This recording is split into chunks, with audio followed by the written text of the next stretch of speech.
Alright, hydronephrosis के जो causes हैं,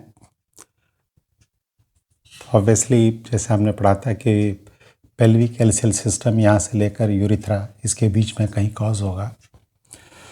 तो जैसे हम यहाँ पर देखते हैं, जैसे यूरिथ्रा जहाँ से पेशाब पास होता है, इसमें स्ट्रक्चर है। स्ट्रक्चर ये एक हॉलो ऑर्गन है, ट्यूब की तरह।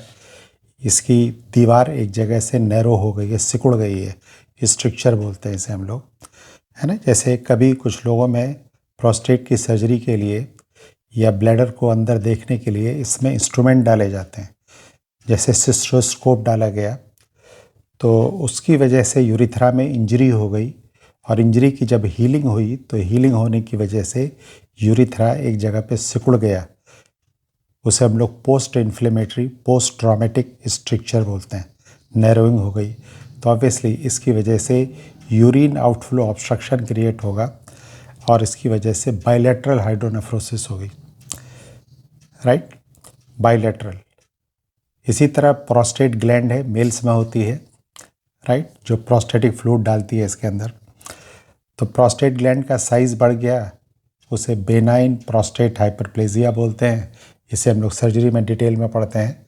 या प्रोस्टेट ग्लैंड का ट्यूमर है, कैंसर है, ये भी हम लोग सर्जरी में पढ़ते हैं जो है। तो ये प्रोस्टेट ग्लैंड अंदर ब्लैडर के अंदर आ गई, और ये ऑब्स्ट्रक्शन क्रिएट कर रही है, यूरिन आउटफ्लो ऑब्स्ट्रक्शन क्रिएट कर रही है जी। It will cause bilateral hydronephrosis.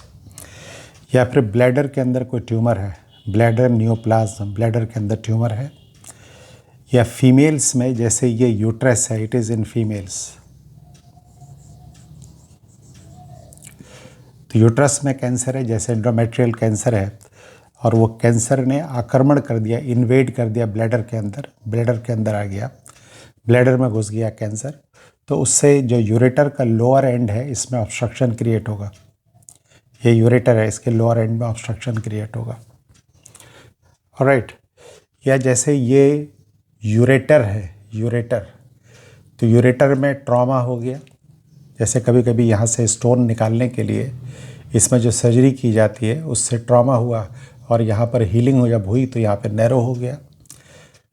तो post traumatic structure in ureter, ये यूरेटर है। या यूरेटर में टीबी हो गई, जैसे किडनी में टीबी हुई, और किडनी में टीबी के साथ यूरेटर में टीबी हो गई, और जब उसका टीबी का इलाज किया, हीलिंग हुई, तो हीलिंग होने की वजह से यहाँ पर नैरोइंग हो गई, राइट। इसे हम लोग स्ट्रक्चर बोलते हैं, structure in ureter. It will cause hydronephrosis. यहाँ ऊपर किडनी है, किडनी में हाइड्रोनेफ्रोसिस होगी। समटाइम द कॉज इज़, ये थोड़ा अनकॉमन कॉज है, रेट्रोपेरिटोनियल फाइब्रोसिस, है ना। यानी एब्डोमिनल कैविटी में पेरिटोनियम के पीछे जो किडनी और यूरेटर रखा हुआ है, उसमें फाइब्रोसिस हो रही है। उस फाइब्रोसिस में यूरेटर इन्वॉल्व हो रहा है, ऑब्स्ट्रक्शन क्रिएट हो रहा है। या रेट्रोपेरिटोनियल लिम्फ नोड्स होती हैं, गिल्टियाँ होती हैं, रेट्रोपेरिटोनियल लिम्फ नोड्स, इसमें कोई बीमारी हो गई है, जैसे इसमें टीबी है या ट्यूमर है। लिम्फ नोड के ट्यूमर को जैसे हम लोग लिम्फोमा बोलते हैं, राइट।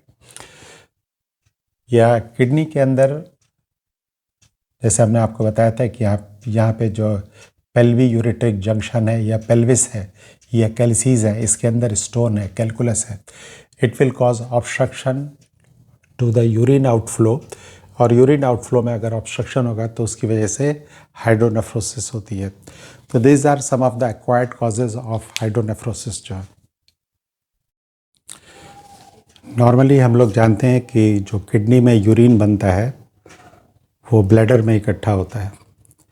तो जब ब्लैडर फुल होने लगता है, तो ब्लैडर के फुल होने का सेंसेशन, ये pelvic nerve sensation, pelvic nerve spinal cord में लेकर जाती है। और पेल्विक नर्व के दूसरे फाइबर्स, मोटर फाइबर्स जो होते हैं, ये मोटर फाइबर्स, एक ही नर्व है, ये सेंसेशन लेकर जाती है, और वहाँ से मोटर सिग्नल्स आते हैं। ये मोटर सिग्नल्स जो होते हैं, ये ब्लैडर की मसल्स जो होती हैं, डेट्रोसर मसल्स कहा जाता है, उसमें कॉन्ट्रैक्शन कराती हैं, कॉन्ट्रैक्शन होता है, और ये यहाँ पर स्फिंक्टर है, जो वाल्व है, ये रिलैक्स हो जाता है, तो इससे फोर्स के साथ में, धार के साथ में यूरिन पास होता है जो, राइट। तो अगर कभी स्पाइनल कॉर्ड में या नर्व में बीमारी हो जाए, जैसे नर्व में बीमारी हो गई या स्पाइनल कॉर्ड में बीमारी हो गई, तो ब्लैडर के भरने का सेंसेशन और मोटर सिग्नल जो होता है जिससे कॉन्ट्रैक्शन होता है, ये कमज़ोर हो जाएंगे और इसके कमज़ोर होने की वजह से पेशाब भरता रहेगा और ये ब्लैडर खाली नहीं हो पाएगा, ओवरफ्लो करने लगेगा, रिटेंशन ऑफ यूरिन, ओवरफ्लो करने लगेगा और इससे यूरिन रिवर्स डायरेक्शन में भी जा सकता है, जिसे हम लोग रिफ्लक्स बोलते हैं, और रिफ्लक्स और हाइड्रोनेफ्रोसिस होगी जो है।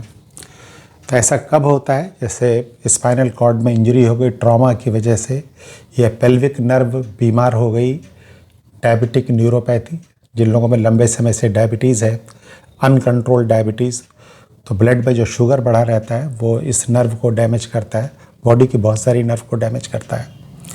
या कभी कभी जैसे पेल्विक सर्जरी की जाती है, जैसे फीमेल्स में होता है, यूट्रस पे सर्जरी होती है, हिस्टेरेक्टमी, या ओवरी की सर्जरी होती है, ओफ्रेक्टमी, राइट। तो हिस्टेरेक्टमी, ओफ्रेक्टमी जो सर्जरी होती है पेल्विस में, उसमें अगर ये नर्व में इंजरी हो गई तो इसकी वजह से ब्लैडर में पेशाब इकट्ठा होने लगेगा और इसकी वजह से हाइड्रोनेफ्रोसिस और रिफ्लक्स की प्रॉब्लम होती है। रिफ्लक्स का मतलब है कि नॉर्मली पेशाब बाहर की तरफ निकलता है, लेकिन ये पेशाब चूँकि इकट्ठा हो रहा है तो ऊपर की तरफ भी जाएगा, यहाँ पर रिवर्स डायरेक्शन में भी जाएगा। इसे हम लोग क्या बोलते हैं? रिफ्लक्स बोलते हैं। तो देखिए, नर्वस सिस्टम की बीमारी, कमज़ोरी की वजह से जो पेशाब को बाहर निकलने में परेशानी होती है, रिटेंशन होता है, राइट, उसे हम लोग न्यूरोजेनिक ब्लैडर बोलते हैं, न्यूरोजेनिक ब्लैडर।